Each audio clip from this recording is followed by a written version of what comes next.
नमस्कार दोस्तों, एक बार फिर से स्वागत है आपका चैनल पर।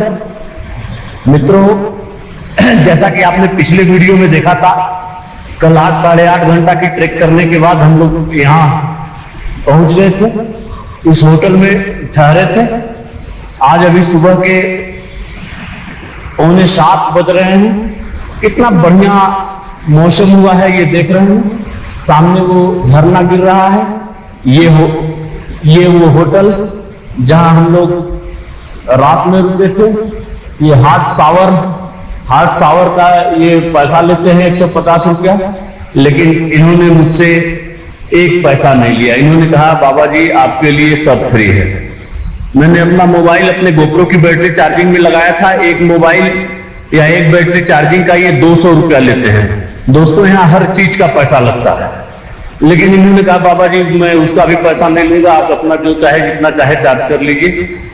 बड़ा धन्यवाद। और एक दूसरी चीज बताऊं आपको मित्रों, जब मैं सिनेमा से चला तो आपने देखा होगा कि मेरे साथ ये कुत्ता फीमेल है, ये वहीं से मेरे साथ जंगलों में मेरे गाइड के रूप में लगा और अभी यहां तक मेरे साथ आया है। और मैं आपसे बताऊं कि मैं रात में इस रूम में सोया था और ये सारी रात रूम के बाहर बैठी रही। न जाने क्या रिश्ता है इसका मेरे साथ कि इसकी वजह से जंगलों में मुझे कभी अकेलापन लगा ही नहीं। ये सारे रास्ते मेरे साथ साथ मेरे आगे आगे चलती रही, मुझसे 50 कदम आगे जाके रास्ते देखती थी, सुनती थी, क्लियर करती थी और फिर मेरे साथ आके मेरे साथ चलने लगती थी। फिर थोड़ी दूर पे जाके ये रास्ते आगे बढ़ के देखने लगती थी और इसकी वजह से रास्तों में, जंगल के रास्तों में कहीं मुझे कंफ्यूजन नहीं हुआ, कहीं भटकना नहीं पड़ा। जहां 2 पगडंडियां 3 पगडंडियां आती थी वहां कंफ्यूजन होता है रास्तों में कि अब कौन सा रास्ता पकड़े, लेकिन ये आगे आगे चल के सही रास्ते पे चलती रही और मैं इसके पीछे पीछे चल के आता रहा। सबसे आश्चर्य ये हुआ कि मैं रूम में सो गया और ये रूम के बाहर रात भर सोई। रात को मैंने इसे खाना खिलाया था और अभी भी है। मुझे लगता है कि ये मुझे अभी आगे तक भी पहुंचाएगी। Thank you so much, thank you so much. मित्रों, 15 मिनट हो गए हैं हमको होटल से निकल के अपना ट्रैक करते हुए। इतने खूबसूरत रास्ते हैं, ये देख रहे हैं, इतना विशाल पत्थर और इसके भीतर बहता हुआ ये झरने का पानी। जो ब्रिजेज बनाए गए हैं वो लकड़ी के, ये देख रहे हैं आप, ये देख रहे हैं लकड़ी के ब्रिजेज हैं। लकड़ी के 2 लट्ठे रख के उसमें लकड़ियां रख दी गई हैं, उन्हीं ब्रिजेज से होकर गुजरना है। डर तो लग रहा है कि कहीं कोई लकड़ी फिसले ना, लेकिन सारे लोग इसी पे आ जा रहे हैं। माता रानी की इच्छा। ये देखें,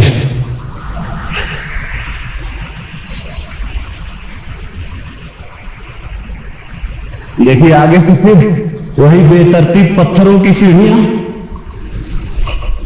घने जंगल, और अभी लगभग इस पे हमको 2 घंटा ट्रैक करना है।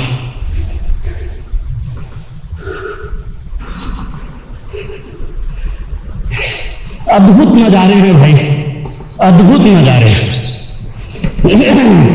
दोनों तरफ घने जंगल, ये बंबू के पेड़, ये वो बंबू है जिनसे बांसुरी बनती है मित्रों, और ये वो बंबू है जिससे इस क्षेत्र के लोगों के सब्जियों का सबसे बड़ा स्रोत है। जी हाँ, सब्जियां बनाते हैं इन बंबुओं की। इन बंबुओं की जो नई कोपलें निकलती हैं, इनको काट के, छिलके उबाल के उसकी सब्जी बनाते हैं। बिल्कुल मशरूम की तरह लगता है। मेरे मित्र नोमैडिक बाबा खाए और कहे गुरुजी ऐसी सब्जी मिलेगी नहीं कहीं। बांस की सब्जी हम लोग खा रहे हैं, लग रहा है मशरूम की सब्जी। दोस्तों, जब मैं शुरू में इन जंगलों में घुसा तो डर लग रहा था, शुरू में थोड़ा सा मन में शंका, लेकिन अब तो ऐसा लग रहा है जैसे आदत सी पड़ गई इन जंगलों की और अब ये जंगल अच्छे लगने लगे। नमस्कार भाई, आप लोग डेली ऐसे पे चढ़ते उतरते हैं? आदत हो गई। अब ये लोग का नित्य काम है चढ़ना उतरना, इनकी आदत हो गई। दोस्तों आप देख पा रहे हैं ना, कितना घनघोर जंगल, कितना शानदार ये पतली सी पगडंडी जंगलों के बीच में। सच बता रहा हूं, आनंद आ रहा है। अभी देखिए 2 कदम पीछे अंधेरा था जंगल में, अब इधर उजाला लगने लगा है। और मैं बताऊं, वो देखिए सामने डागी अभी भी मेरे साथ साथ ही चल रहा है जंगलों में। शायद माता रानी ने उसे भेजा है कि इन लोगों को इनके गंतव्य तक पहुंचा के आओ।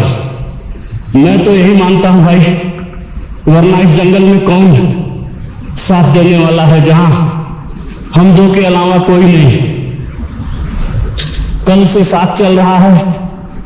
होटल में जिस रूम के कमरे में हम लोग सोए थे, उसी रूम के कमरे के गेट पे रात भर सोया रहा। और फिर सुबह जैसे ही हम लोग ट्रैकिंग के लिए निकले, वो आगे आगे हो लिया। वो देखिए आगे आगे जा रहा। जहां भी उसे जंगल थोड़ा घनघोर और खतरनाक दिख रहा है, वहां वो आगे बढ़ के रास्ता देख रहा है। और जहां ठीक ठाक है, वहां साथ साथ चल ले रहा है। मित्रों, ये यहाँ पे लैंड स्लाइड हुआ है। पूरे रास्ते पे पहाड़ की मिट्टी, पेड़ गिरे, बंद हुआ है रास्ता। तो लोगों ने कुछ बोरियां वगैरह रख के रास्ते बनाए हैं।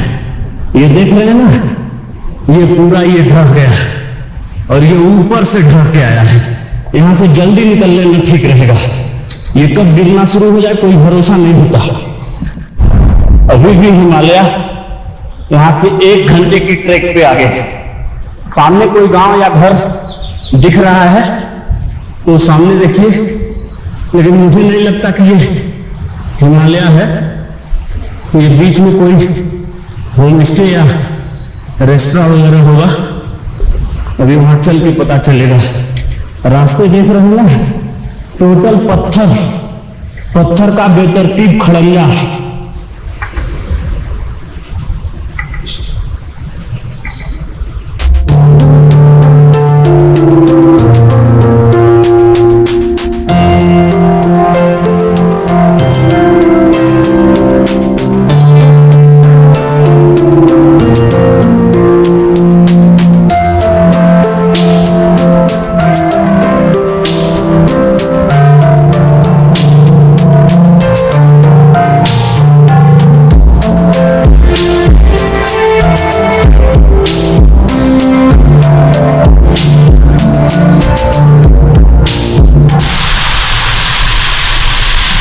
सैकड़ों धाराएं एक साथ आसमान की ऊंचाइयों से नीचे आती हुई और बड़े वेग से चिल्लाती हुई, ऐसे ही नजारे हैं रास्ते भर के। इसीलिए तो मैं कह रहा हूं कि मनमोहक है, एक सम्मोहन है इन रास्तों में। बस चलते रहिए।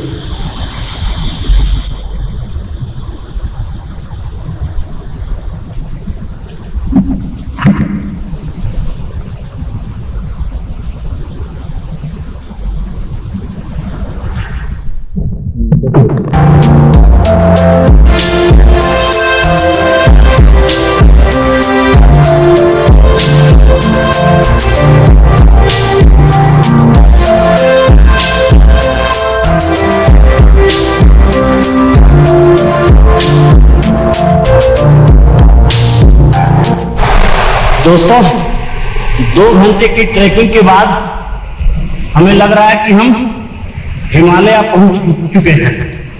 ये सामने हिमालय का ये एक बोर्ड लगा हुआ है, ये आप देख सकते हैं, वेलकम टू हिमालय। हाइट कितनी है? 2720 मीटर। 2720 मीटर की हाइट हिमालय हम पहुंच चुके हैं। अभी इसके आगे जो है देवराली है। 1 घंटे 30 मिनट की ट्रैकिंग।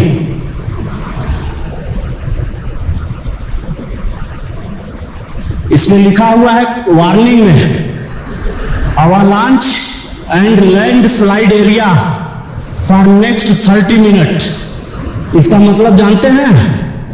इसका मतलब कि यहां से जल्दी निकलिए, नहीं तो कब लैंडस्लाइड होगा या कब अवालांच होगा नहीं कहा जा सकता।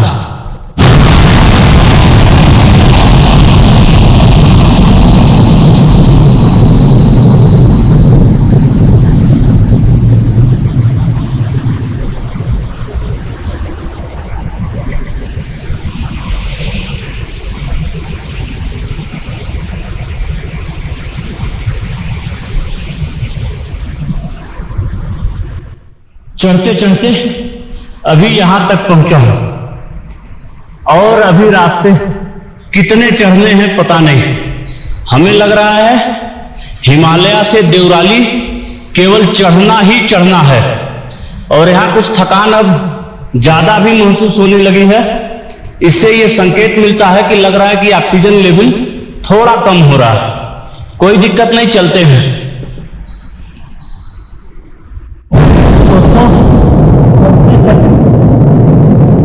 दोस्तों चढ़ते चढ़ते यहां तक आए हैं।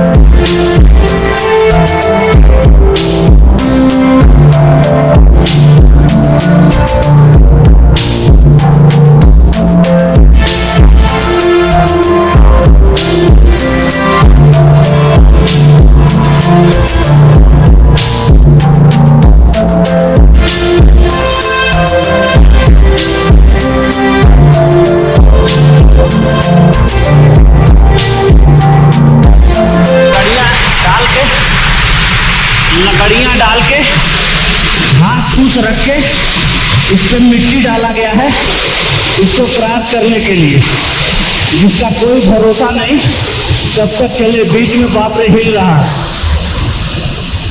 ये देखिए, वाह, देख पा रहे हैं आप? ये देखिए क्या आनंद है, आनंद है भाई। इधर का व्यू देखिए,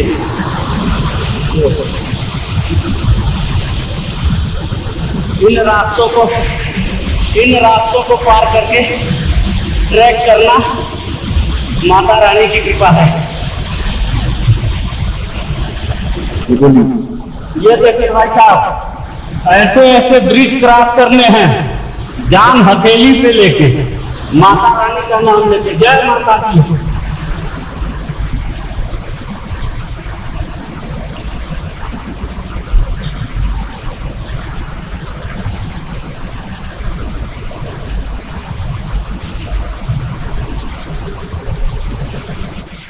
भाई देवराली, ओके थैंक्स जी। देवराली यही है। अब यहां से 2 घंटे के ट्रैक के बाद अपनी पहली मंजिल है MBC।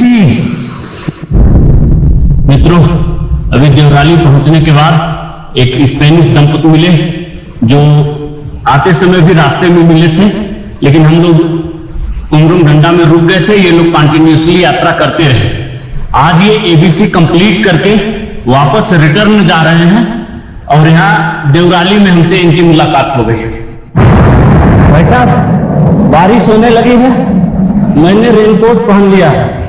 इस बारिश में भी मैंने GoPro निकाला है केवल इसलिए कि जो शानदार व्यू है मेरे सामने वो आपको दिखाए बिना मैं रह नहीं पाया। आप ये देख रहे हैं ना, ये देखें, ये व्यू देखें, इन रास्तों को देखें, ये जंगल देखें और इस नदी की प्रबल धारा को देखें। ये देखिए,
मित्रों देख पा रहे हैं आप, ये ब्रिज देखिए, और यहाँ एक छोटा सा इंडिकेशन के लिए बोर्ड लगा है। क्या लिखा है इस पे? ये मिल चुका है फिलहाल, एरो बना है। ये ब्रिज देखिए, ब्रिज, इस ब्रिज को पार करना, बाप रे, ये देख रहे हैं आप ना, इसको पार करना, और नीचे ये हड़हड़ाती हुई नदी बह रही है, ये देखिए, डर लग रहा है, सच बता रहा हूं, डर लग रहा है। चलिए माता कृपा, पार हो गई। ये एबीसी जाने का ट्रैक इधर है, एमबीसी जाने का ट्रैक इधर है। फिलहाल हम एमबीसी की तरफ चलते हैं। ये बोर्ड देखिए, देख रहे हैं ना? ओके, फिर हम मिलते हैं गेस्ट हाउस में चल के। मित्रों 3:15 बजे घनघोर बारिश में भी चलते हुए मैं आज अभी माछा पुछरे के बेस कैंप में पहुंचा हूं। इरादा तो था कि मैं अन्नपूर्णा बेस कैंप तक पहुंच के रुकूंगा, लेकिन मौसम इतना खराब हुआ, ये आप धुंध देख रहे हैं ना, इतना खराब मौसम हुआ कि आगे चलना मुमकिन नहीं था। इसलिए मैं माछा पुछरे बेस कैंप पहुंचा। माछा पुछरे बेस कैंप की ऊंचाई 3700 मीटर है, और माछा पुछरे पर्वतमाला की जो चोटी है वो 2 चोटियां हैं मछली के पूंछ जैसी, जिसका मैं अपने पिछले वीडियो में मैंने दिखाया भी था दूर से। मेरी बड़ी दिली हार्दिक इच्छा थी कि मैं भारत का तिरंगा लेके खुद अपने पैरों से चल के माछा पुछरे बेस कैंप और अन्नपूर्णा बेस कैंप तक पहुंचूं और वहां भारत का तिरंगा लहराऊं, ताकि मैं भारत के अपने तमाम लोगों का प्रतिनिधित्व करते हुए तिरंगे को लहराऊं और दिखाऊं कि भारत के लोग भी इस तरह की ट्रैकिंग करते हुए ऐसे स्थानों पर जा सकते हैं। और मुझे बड़ी खुशी है कि आज मैं अपने इस प्रयास में सफल हुआ हूं। आज मैं इस बेस कैंप तक पहुंचा हूं, और अभी जैसे ही मौसम थोड़ा साफ होता है मैं यहाँ तिरंगे को लहराऊंगा। अभी मुझे पहली मंजिल की सफलता मिली है, मैं पहुंच चुका हूं माछा पुछरे बेस कैंप। माछा पुछरे बेस कैंप में मैं ये तिरंगा लहराता हुआ, और अब कल सुबह यहाँ से अन्नपूर्णा बेस कैंप तक की यात्रा भी करूंगा। ऊपर अब माछा पुछरे बेस कैंप की चोटी देख रहे होंगे, आपको दिख रही होगी, हालांकि मौसम खराब है, थोड़ा धुंध है, साफ नहीं दिख रहा होगा, लेकिन दिख रहा है। यहाँ से थोड़ा सा ऊपर पहले लोग जाया करते थे, लेकिन अब नेपाल सरकार ने वहां ऊपर जाने से किसी के लिए भी रोक लगा रखी है, क्योंकि ऐसी मान्यता है कि ऊपर जैसे अपने यहाँ कैलाश पर्वत की मान्यता है, वैसे ही अपने यहाँ ये माछा पुछरे चोटी की मान्यता है कि वहां पे भगवान शिव का साक्षात निवास है, इसलिए वहां पे कोई जा नहीं सकता। और मैं बताऊं, जब आज मैं चला सिनुआ से, तो पता चला कि सिनुआ से लेके पूरा एबीसी कैंप तक कहीं भी कोई व्यक्ति मांसाहारी नहीं है, मांसाहार का प्रयोग बिल्कुल वर्जित है। और आज मुझे कितनी खुशी हो रही है, मैं आपसे बता नहीं सकता। कितनी मेहनत, कितनी कठिनाइयां झेलते हुए, कितने दुर्गम रास्तों को पार करते हुए आज मैं माछा पुछरे बेस कैंप की चढ़ाई पार किया हूं। ये 3700 मीटर की ऊंचाई पर माछा पुछरे बेस कैंप, और मैं पहुंचा हूं। भारत माता की जय और भारत नेपाल मैत्री की जय। ये बिना नेपाल के मित्रों के सहयोग के ऐसा संभव नहीं हो पाता। मित्रों, नेपाल के मित्रों ने मेरा कदम कदम पे सहयोग किया है। कल सुबह मैं यहां से अन्नपूर्णा बेस कैंप भी जाऊंगा, और अन्नपूर्णा बेस कैंप में भी भारत के तिरंगे को लहराऊंगा। आप निश्चित रूप से मेरे साथ बने रहिए, मेरा वीडियो देखिए, मेरे चैनल को सब्सक्राइब करिए। आपको मैं सारी चीजें दिखाऊंगा, सारी जानकारियां दूंगा। नमस्कार, जय हिंद, जय भारत, जय नेपाल।